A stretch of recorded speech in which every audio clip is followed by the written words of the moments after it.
أعوذ بالله من الشيطان الرجيم بسم الله الرحمن الرحيم الحمد لله رب العالمين والصلاة والسلام سيدنا على محمد وعلى آله وصحبه أجمعين أما بعد hurmatli g'aziz mo'min musulmon din qardoshlarimiz alhamdulillah mana biz Allohning rahmati bilan shusha sizning bilan doimiy uchrashib turishlarimizni o'zimizning va'z o'g'it nasihatlarimizni endi yetkazishimizni davom etamiz.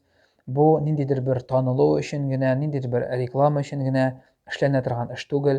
Biz buni Alloh taolaning rizoligi umid etib, endi sizga nindida bo'lsa bir ozgina mana bizni tanlovchi albatta biz hali ko'p tugul, ammo lekin inshaalloh men o'ylayman biz ko'payirmiz deb, chunki Allohning rahmati ko'p. Biz endi bir-birimizga o'sha videolarni yetkazaylik, orttiraylik.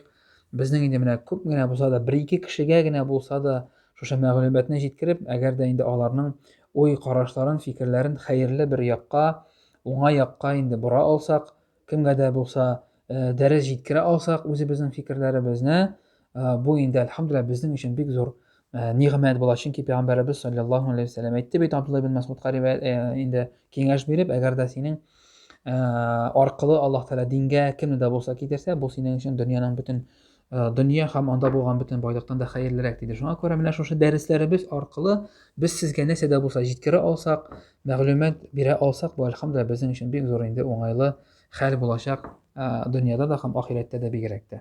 Muhtaram jamoat, mana bugun yetkirasi kelgan so'zlarimiz bek muhim masala. Bu kerakli masala, kerakli tema, kerakli сөйләшү. Шулай ук men sizdan kerak ruscha aytganda endi обратный связьda kutib qolam. Qo'y bir minut tыңлаучылар aytadilar ruschadag'in, әле бүген менә җиткерделәр ruschadag'in әзрәк сөйләгез дип, аңлашылып бетми дип инде безнең кай бер тыңлаучыларга дип тә. Иншалла андый форматта дагын әле без аны эшләрбез, Аллаһ теләсә.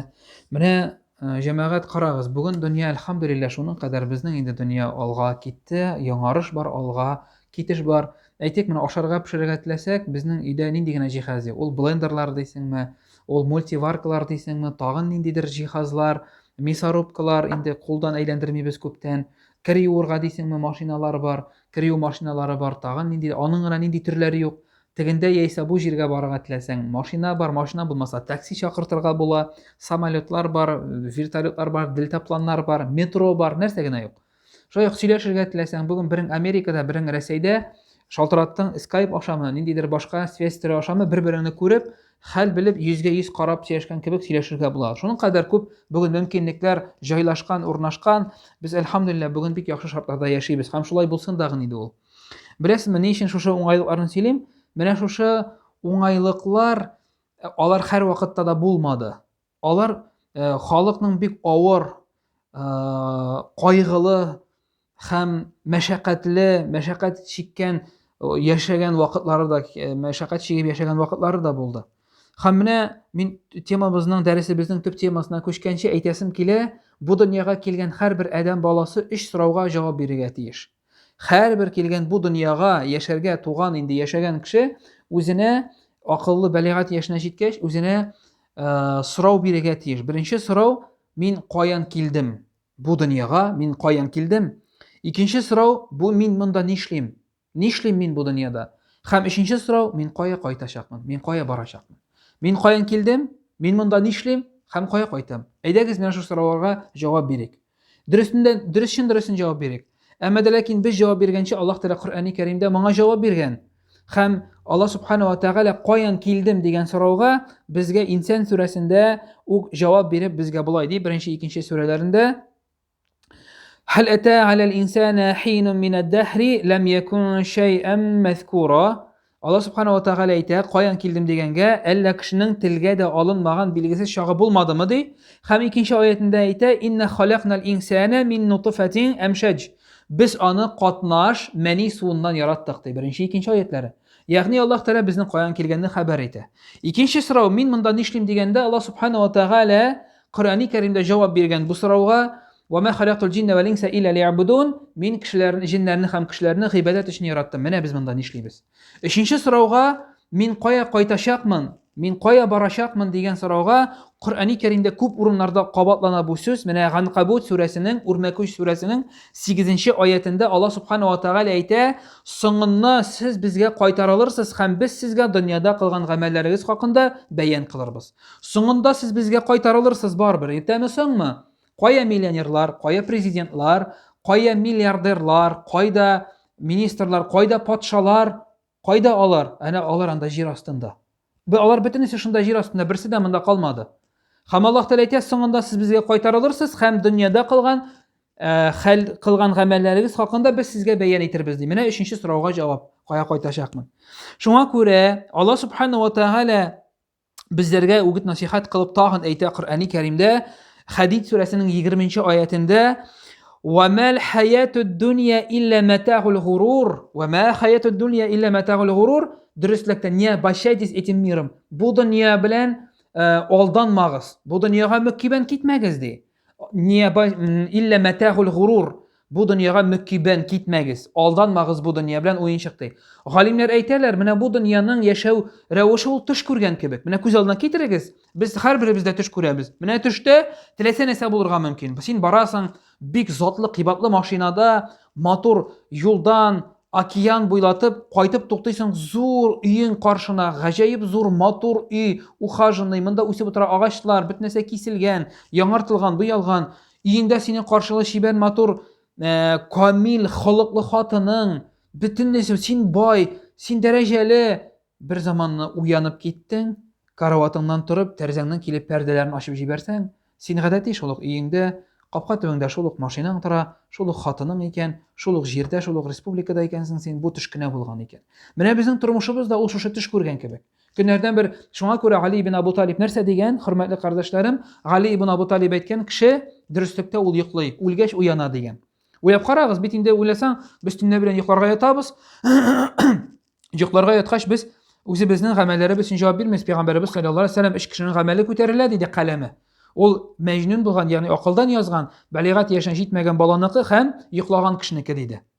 Йоклаган вакытта менә Али ибн Абу Талиб әйтә, менә син үзеңне уяу дип уйласаң да, менә мин сөйләп утырам каршыгызда, син үзеңне уяу дип уйласаң да, ләкин син йоклыйсың, үлгәч уянасың. Ни өчен? Чөнки үлгәч күп әйбер күренә башлый, күп әйбер аңлашыла башлый, үлгәннән соң гына.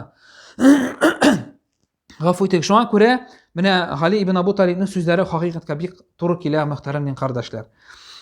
Алга китеп шуны әйтәсем килә, мин менә алдагы сүзләремдә югарыда әйтеп үттем, бу дөнья хәзер бик алга китте дип. Менә шушы алга китешнең бер кире ягы, ягъни менә без үткән тормышларга карасак, карагыз безнең менә әле минем әбинем, аның әти-әниләре, безнең инде менә сугыш елларыннан соң, сугыш елына кадәр 20-нче, 30-нчы елларны карагыз, ничек яшәгәннәр, нинди авыр шартларда яшәгәннәр. Һәм беләсезме, менә мин бу турыда сезгә дин турында әйтеп үтәсем килә. Аллаһ Субханаһу ва Тәгалә Коръәни Кәримдә бер аятының, үзенең бер хикмәтле аятында әйтә: "Кунтум хайра умматин ухриҗат лин-нас, та'муруна бил-магъруф ва танхауна 'анил мункар." Дөрестлектә, кешеләргә хәйр белән җибәрелгән, хәйрле белән җибәрелгән өммәтләрнең иң яхшысы булдыгыз ди. Ни өчен? Чөнки сез, Аллаһ Тәгалә әйтә, та'муруна бил-магъруф, сез ди яхшылыкка өндәдегез, начарлыктан тыйдыгыз ди. Өндәдегез, тыйдыгыз, ягъни Аллаһ Тәгалә әйтә, бер-берегезне яхшылыкка чакырыгыз, өндәгез матурлыкка, дин исламга, яхшылыкка, намазга, гыйбадәткә чакырыгыз. Сез шуның өчен ди хәйрле булдыгыз. Менә шуның өчен сезнең өстенлегегез һәм тыйган, ярамаган эшләрдән сез тыйдыгыз, ягъни тыйыгыз дип Аллаһ Субханаһу ва Тәгалә безгә әмер итә. Менә карагыз җәмәгать, без бүген дин ирегендә яшибез. Кайберләребез шуның кадәр кай вакытта үзебезне тотабыз, айдан төшкән кебек. Соң тарихка безнең бит ата-бабаларыбыз гомергә чапанлы булды, чалмалы булды, әбиләребез яулыклар булды, калфаклы булды. Кызганычка каршы бүгенге әбиләр яулык белми күбесе. Бигрәк тә яшь әбиләребез берегезне дә үпкәләтәсем килми, әмма дә ләкин бүген бабайлар түбәтәй кимиләр. Бүген әбиләр яулык бәйли белмиләр. Безнең татар әбиләре кебек матур итеп җәеп яулык бәйләп йөргән, урамнан яулыксыз йөргән хатын-кыз булмаган. Карагыз 20-нче, 30-нчы елларда. Әмма дә ләкин җәмәгать, бүген без менә шушы кадәр дин ирегендә яшибез. Мәчеткә барып намаз укырга бүген беркем бер сүз әйтми. Гайд бәйрәмнәре үткәргән өчен бүген бер көн бер сүз әйтми. Ураза тоткан өчен, хаҗга барган өчен, садака биргән өчен, мәчет ачкан өчен, мәдрәсә төзегән өчен бүген бер кем сүз әйтми, мактыйлар. Ләкин бу вакыт бит гел булмады. Без бүген шушы дин иреген алдык, нинди корбаннар аркылы алдык соң без моны? Нинди корбаннар алкыры килде? Пәйгамбәрбез саллаллаһу алейхи ва салламнан Гайша анабыз сорый: "Я Расулулла", ди. Синең пәйгамбәрлек тормышында иң авыр вакыйга кашан булды? Ухуд сугышындамы, ди, 70 сахабаны үтергән вакытта? Юк, ди. Кайчан, ди, "Я Расулулла", Таиф шәһәр халкы мине куып чыгарганда мыскыл итеп. Әбиләрне, бабайларны, балаларны, мәҗнүннәрне бастырып, шәһәрнең башлыклары пәйгамбәребезгә каршы котыртып, алар пәйгамбәрбезгә ташлар атып, чыбыклар атып, таяклар белән кыйнап чыгаралар. Тарихчылар әйтәләр, аның тәненнән агып төшкән каныннан аның аяклары комга ябышкан. Аның аяклары комга ябышкан, аның бөтен тәне канаган, сызлаган, сызырылган. Ләкин ул барып, аларга ләгънәт булсын дип әйтмәгән. Әйтә, Җибраил алейһиссалам килә: "Я Расулулла, әйтти, тау фәрештәсенә әмер бирәбез", ди. Ул ишә тауны Таиф шәһәренә. Пәйгамбәрбез әйтә: "Юк, мин ышанам, балалары, оныклары бәлки динле булыр". Алар чыннан да шулай булып чыга. Бүген алар динле халык. Шунда пәйгамбәрбез дә кулын күтәреп нәрсә ди? "Я Раббым", ди, "үземнең зәгыйфлегемнән сиңа зарланам", ди. Алардан дими, үземнән зарланам, ди, үземнән. Карагыз, Билал, ул вакытта Билал, Умайя дигән аның хуҗасы Билал ибн Рабах, ул пәйгамбәребезнең муәззине, ислам динендә тарихта беренче муәззин. Кара тәнле булса да пәйгамбәрне без бүген үзбәк дибез, татар дибез, кыргыз дибез, син рус дибез, син чуаш дибез. Карагыз динне. Пәйгамбәрбез саллаллаһу алейхи ва саллям моннан 1500 ел элек расизмга нокта куйган инде. Ул кара тәнле Әбу Бакрны муәззин иткән, Мәккәне кулга төшергәч, Кәгъбәтулла өстенә бастырган Билалны, кара тәнле Билалны. Әбу Зар радиллаһу анху Билалга кара тәнле кешенең баласы дигәч, Әбу Бакр, Билал килеп әйтә буны пәйгамбәребезгә, пәйгамбәребез Әбу Зарны чакырып: "Эй Әбу Зар, синдә җаһилият калдыклары калган", дип ачулана. Ягъни пәйгамбәребез аерырга кушмый. Син кара тәнле, син мондый тәнле дип, син биек, син озын, син сакаллы, син сакалсыз. Без бүген кирәкмәгән әйбер турында бәхәсләшәбез. Кешеләр инде ракета белән халыкны туризмга, айга җибәрәләр. Без бүген сакаллар, куллар турында бәхәсләшеп ятабыз, җәмәгать. Бу кирәклеш түгел. Бу бүленүләр кирәклеш түгел, берсе дә булар безне алга алып бармый. Булар безне киреге артка өстери. Шушының өчен килдеме бу дин? Ул бит яхшы, менә бу вакытларны карасак, Билалны аягыннан тагып Мәдинә шәһәре буйлап өстерә бириләр атка тагып. Сахабаларның әти-әнисен күз каршында үтерәләр күпләренең. Билалның өстенә таш бастыралар. Алар нинди корбаннар килгәннәр. Яхшы, бу күптән булган хәл дисәк, карагыз, 1920 елдан алып 40 елга булган, 20 ел эчендә булган хәлләрне карагыз. Тарихтан ачык мәгълүматлар, бу бит ачыктан ачык булган мәгълүмат. Шундый хәлләр була, җәмәгать. 1927 елдан алып 30 елга кадәр тарихчылар, бу Диния нәзарәтенең сайтында да бар бу мәгълүмат. Ачыктан ачык мәгълүмат бу. Бу тарих, без моны оныттык бүген. Балаларыбыз белми, үзебез белмибез. Айдан төшкән кебек, гомер буе гыйбадәтсез яшәгән кебек үзебезне тотабыз кай вакытта. Алай булдымы соң ул? Ул алай булмады. 20 елга, 20 елның уртасына кадәр безнең әти, ата бабаларыбыз, әби бабайларыбыз динле булды, гыйбадәтле булды, яулыклы булды, түбәтәйле булды. Без аны соңыннан гына оныттык. Ни өчен оныттык?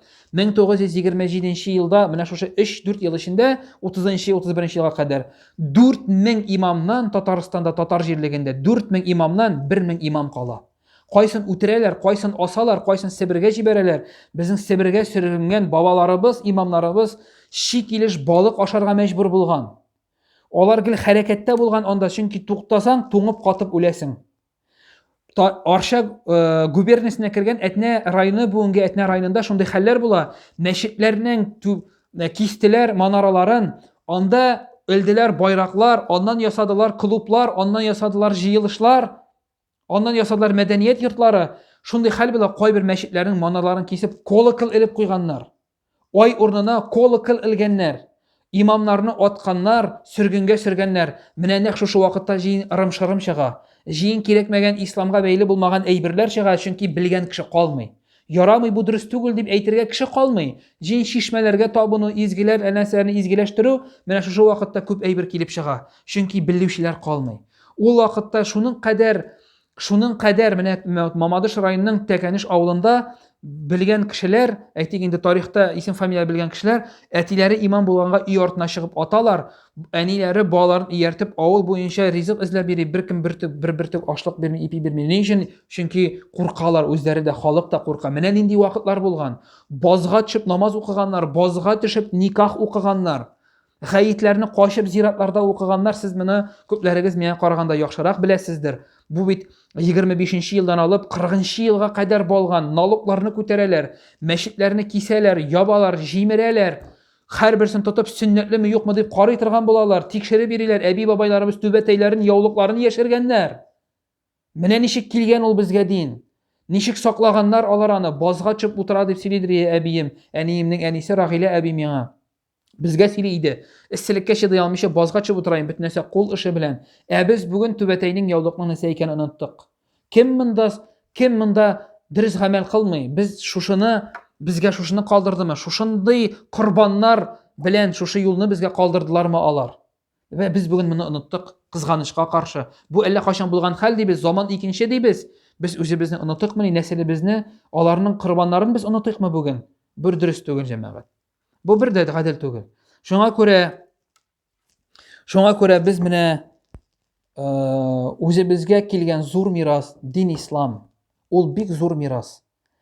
Җәмәгать, шуны гына әйтәм дә шушы вәгаземне шунда тамамлармын. Минем өчен бик зур йогынты ясады. Әле күптән түгел генә интернет мәгълүмат кырларыннан дип әйтик инде бер видео карап утырам YouTube каналында. Ислам яисә атеизм дигән дебат. Ягъни инде бер яктан мөселман галиме, бер яктан дөньяви галим чыгыш ясый. Беләсезме нәрсә ди?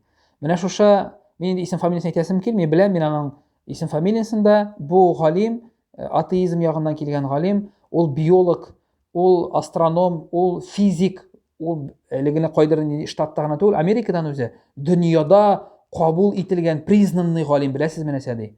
Гомосексуализмда нәрсәсе бар инде противоестественный. Мин аңламыйм сезнең исламыгызны ди. Нәрсәгә сезнең ислам шундый шул хәтле каты карый гомосексуализмга ди. Инцест, ягъни нәрсә ул? Бер туган абый белән бер туган апаның җинси мөнәсәбәт кылуында да мин артык әллә нәрсә күрмим ди. Моны дөньяның признанный галиме сөйли. Ерактан кырыйдан карап торганда күренә ул. Бу аңламый, галим, физик. Ниндидер анда тагын ниндидер ачышлар ясаган әле ул. Әллә кайдан мәктәп укучысы сөйләми аны. Менә ул безне галим әйтә, менә эш шунда бит инде ди. Һәрбер кешенең күңелендә бер әшәкелек бар, ниндидер бер шәһвәт бар. Менә дин бит инде шуны рамкага кертә ди. Әгәр дә без хәзер любой бөтен теләгән кеше, теләсә кайсы кеше үзенең теләгән әйберен кылып бирсә, нәрсә буласың бу дөньяда? Теләгәнне атыйк, теләгәнне асыйк, теләгәнне җирдә зина кылыйк, апа дип тормый, абый астагфирулла, бу без бит хайваннардан да түбәнчәбез. Кая бу дөнья, шушымы дөнья? Шушымы чисталык? Менә шуңа күрә җәмәгать, дин ислам безгә чисталык китерә. Дин ислам безне кирәкмәгән гынахлардан чистарта, уй фикерләрне үзгәртә, икенче якка борып җибәрә, юнәлеш бирә. Бу оныкларыбызга кирәк, балаларыбызга кирәк, үзебезгә кирәк, киләчәк өчен кирәк. Чөнки чисталыкта, рухи чисталыкта, акыл чисталыгында, менә шундый чиста тормыш, чиста гомер белән генә алга барып була. Европага карагыз. Анда менә бу законлаштырылган. Ничек соң анда? Анда әйтмәсәләр дә шан кагалар. Шуңа күрә менә без менә бу канлы тарихны, авыр тарихны онытырга тиеш түгел.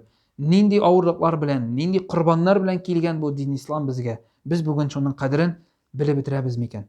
Субханика Аллаһумма ва бихамдик, ашһаду ан ла илаха илля ант, ва астагфирука ва атубу илейк.